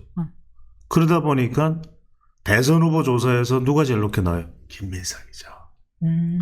그러니까 이제 전당대회 나가더라도 김민석이 그렇게 얘기할 수 있잖아요. 김민석 총리가 다음 대선에서 이기는 후보를 당대표로 할래요? 아닌 사람을 당대표로 할래요? 벌써 대선 얘기를 어떻게 꺼내요? 대통령 여기 있는데. 있음에도 불구하고 김민석이 대통령 사람이라는 걸 뻔히 알잖아요. 지난번에 박찬대는 안 됐거든. 그런데 조금 전투력이 부족하다는 이야기가 있었어요. 그런데 이번에 김민석은 세게 치고 나가죠. 박찬대 대표는 좀 그렇죠. 양반이라는 이야기가 있더라고요. 그다음에 경기지사로 보면은 경기지사는 두 사람 중에 한 사람이에요. 김동연이든 추미애든. 연임이냐? 그러면 지금 네. 헐레벌떡 김병주 뭐 누구라도 지금 경기지사 물망에 지금 욕심을 내는 사람도 한준호도 그렇고 이 어렵죠. 왜냐하면 추장군이 있잖아. 추장군을 그 전투력을 누가 이길 수 있냐? 추장군을 이 경기도 경선에서 이길 사람은 김동연까지 포함해서도 없어요. 아 그래요? 더군다나 정청래는 팍팍 밀어주겠죠. 팍팍 밀어주겠죠. 게다가 김민석과 추미애의 관계를 본다면 김민석도 지금 음지에서 또는 음양으로 도와줄 수밖에 없어요. 왜냐하면 위원장을 쓰러져 갔던 사라져 갔던 김민석을 끌어올린 사람이 누구예요?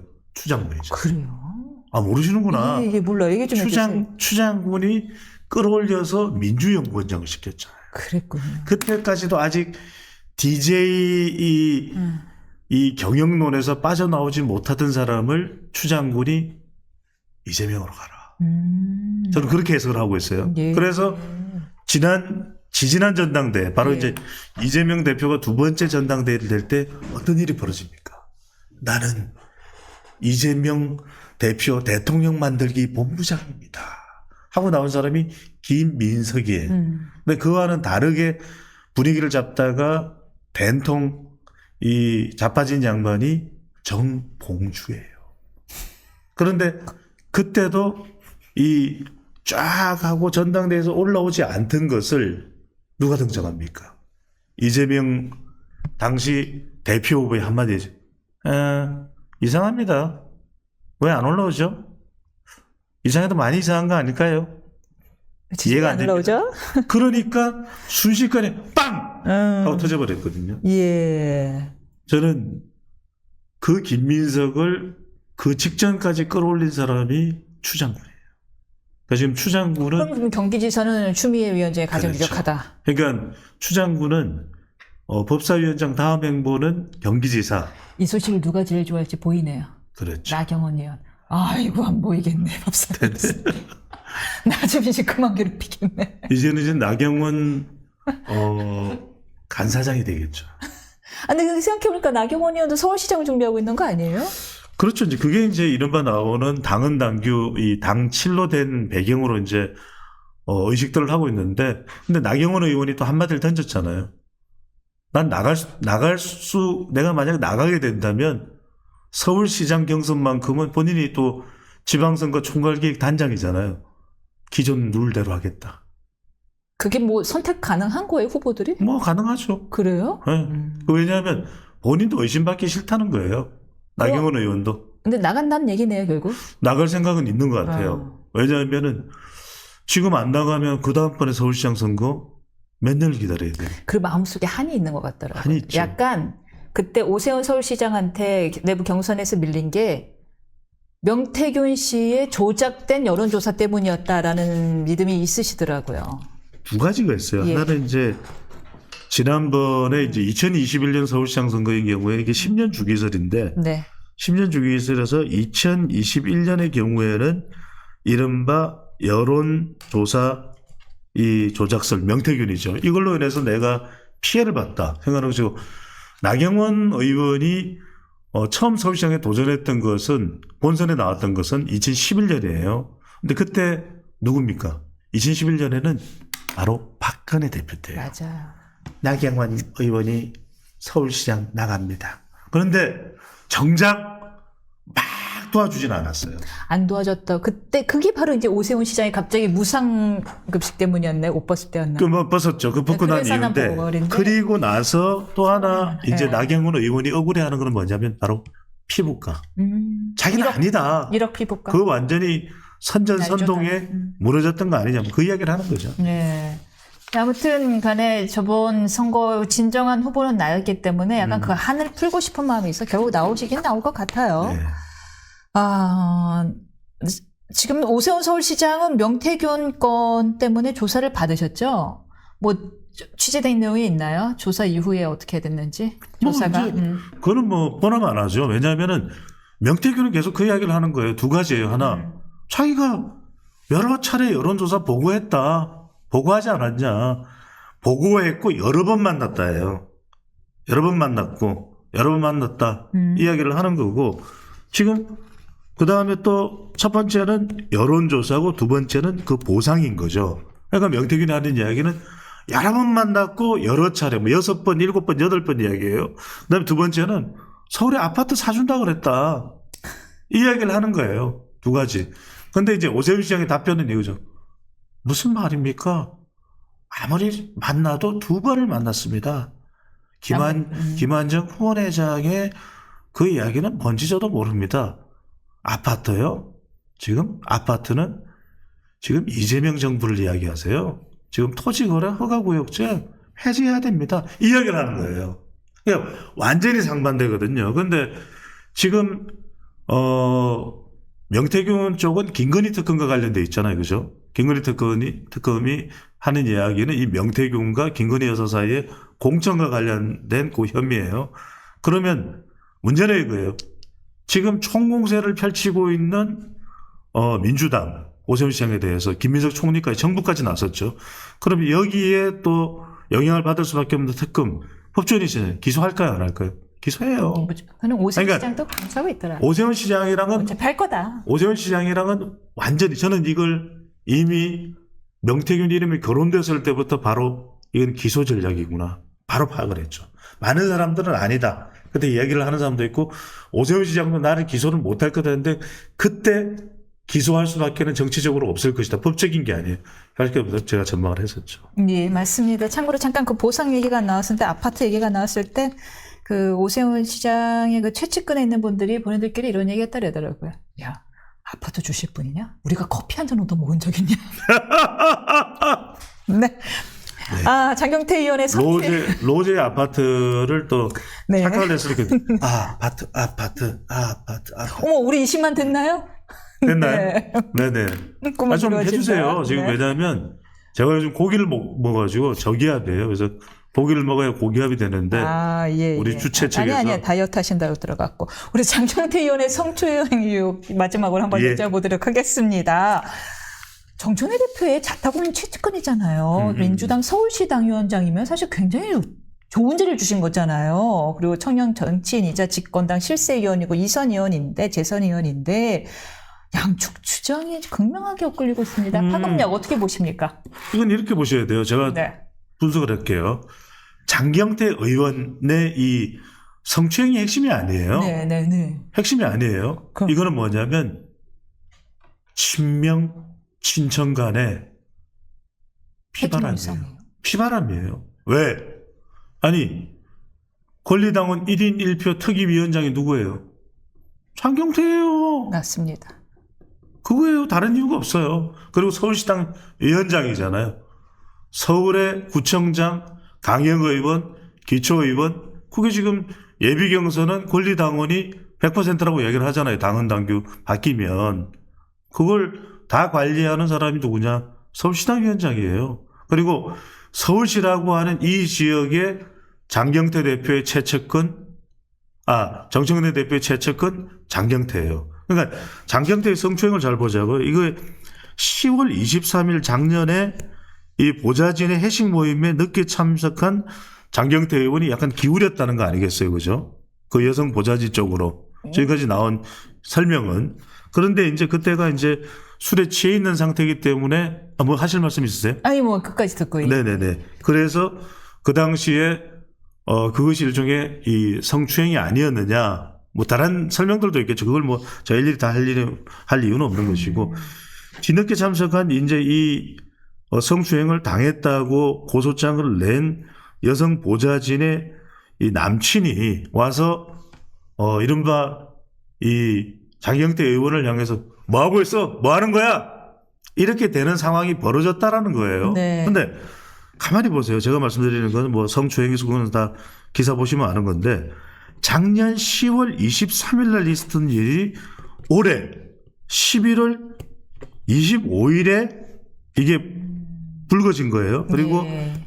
20일 날 불거지고 25일경인가가 이게 경찰청으로 이첩이 됐어요. 영등포 경찰서로 들어갔다가. 네. 근데 생각해 보세요. 1년이 더 지난 일이에요. 예. 근데 지금 불거진 일, 근데 지금이 뭐냐? 25일경이 바로 권리당원 1인 1표가 강화되는 이 민주당 내에서의 상당히 민감한 사안이 벌어지는 일이에요. 그런데 따져보자고요. 이게 그러면 누가 제보를 했을까? 국민의힘일까? 이 내용이 이렇게 알려지고 TV조선에 관련된 내용이 나오고 이게요. 그다음에 MBN에서 단독 보도를 했죠. 국민의힘일까? 저는 국민의힘이 아닐 것 같아요. 왜냐하면 국민의힘이 얻는 이익이 없어요. 그러니까 친명계다. 그러면 이게 뭐냐? 정청래 대표의 주변 사람들 한번 보세요. 자, 정청래 대표의 이른바 이 왼팔, 오른팔, 앞다리 여기에 해당되는 사람들이 최민희, 장경태, 양문석.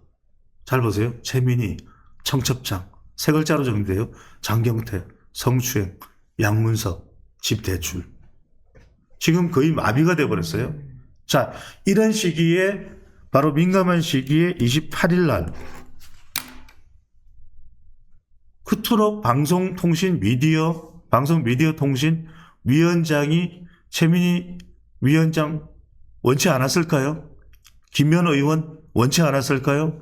그런데 잔잔잔잔잔 강준만도 아니야. 잔잔잔잔잔 김종철 연세대 법학전문대학원 교수가 방송통신 미디어 위원장으로 지명이 됐어요. 그렇군요. 저는 이제 요 사안을 네. 취재했다라는 박정훈 의원으로부터 제가 한번 강직글에서 상세한 얘기를 들어서 예. 왜 이제서야 고소를 했는지, 왜 좀 1년 늦게 할 수밖에 없었는지, 그때 누가 만류를 했었는지에 대한 사안을 좀 자세히 들어서. 알고 있습니다, 저도. 예. 알고 있어요. 네네. 글쎄요. 조금 뭐 상황들이 좀 이해는 가는데. 이거는 제 해석입니다. 예, 제 그렇군요. 해석입니다. 근데, 네. 예. 제 해석은 알겠습니다. 그냥 단순한 성추행 건으로 보면 안 된다는 말씀을 드리는 겁니다. 문제는 어느 정도 이제 물론 정청래 대표가 굉장히 최측근임에도 불구하고 즉시 감찰을 지시했단 말이에요. 이 감찰 결과가 어떻게 나올 것 같아요? 기대가 되십니까? 저는 장경태 의원이 완강하게 부인하고 있어요. 뭐 그렇죠. 아주 세게 부인하더라고요. 그리고 이게 빨리 내가 피해자다 감찰 이거죠. 결과가 나오고 될까? 저는 정청래 대표가 잘라내기 어려울 거예요. 이미 정문지 딴지일보에서는 장경태 의원이 성추행 피해자다라고 얘기가 돼 있더라고요. 여자가 팔을 올렸으므로. 그러니까 그게 이제 이른바 우리가 아는 정청래 대표의 바로 옆에서 지원 사격을 하는 곳이 어딘지는 알잖아요. 그러니까 이게 다 묶여 있는 거예요. 왜냐하면 잘 보세요. 자, 최민희, 장경태, 그다음에 양문석 이런 사람들의 팔다리가 하나씩 뭐 김종혁 다 잘려져 나간다 그러면 결과적으로는 어떤 상황이 돼요? 이게 무서운 거예요. 아까 친명계로부터의 노골적인 반격이 없는 거 아니냐. 그러니까 이명크가 그걸 물어봤어요. 12월 5일 날 그러면 1인 1표제 다 통과되고 정청래 세상이 열리겠네? 아닌 거죠. 지금 조용히 정청래 대표의 옆에 이 팔다리를 잘라내는 제거하는 상황이 오고 있는. 우리 정치는 굉장히 무섭게 정교하게 또 치밀하게 봐야 되는 것이거든요. 우리가 정치 대학이잖아요. 정치 유치원이면 제가 이런 이야기 안 해요. 먹는 이야기 먹방하지. 그런데 이런 말씀을 드리는 게 제가 말씀드렸잖아요. 이 대결 구도가 그냥 대결 구도가 아니라 뭐라고 했죠? 무협팔극이다. 중국의 최고 선생님은 찐릉, 그 선생님의 천룡팔부, 티안릉 파부, 그 다음에 의천도령기, 이띠엔 따롱치, 이거의 내용이 그대로. 그러니까 사람들이 그러잖아. 배소장은 일본에서도 공부하고 미국에서도 공부하고 중국에서도 공부했으니까 저런 이야기를 하는구나. 이띠엔 따롱치, 이 내용들이 들어가 있더라. 왜 우리 스파이 액션 영화 보면은 이렇게 악당이 이렇게 걸어가는데 뒤에서 한 명씩 싹 그거예요. 소리 없이 사라지잖아요. 그거예요. 그 상황이 그려진다라는 그게- 말씀이시군요. 그게 무서운 겁니다.